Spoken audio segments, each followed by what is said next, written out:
Hello नाज़रीन, तो बिखरे हैं हम की नेक्स्ट एपिसोड में आप देखेंगे कि आखिरकार रूमी और सारिम के मिलने का वक़्त आन ही पहुंचा है। पिछली बहुत सारी किस्तों में बहुत सारे मौक़ों पे जो है सारिम और रूमी की किसी न किसी वजह से मुलाकात हो ही नहीं पाई और सारिम ये बात जान ही नहीं पाया कि रूमी जो है वो सहरिश की भाभी है, वही लड़की जिसे वो इतने अरसे से ढूंढ रहा है।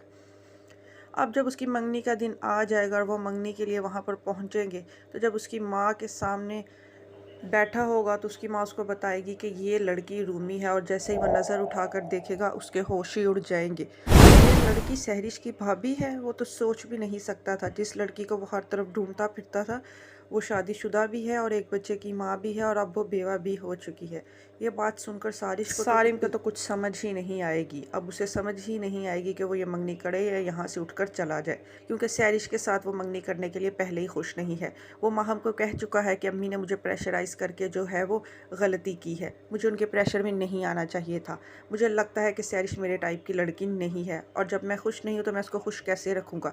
दूसरी तरफ माहम भी मुकम्मल सहरिश की ज़िंदगी में मुदाखलत करके उसके नाक में दम कर रही है, जैसे वो रूमी की ज़िंदगी में करती चली आई है।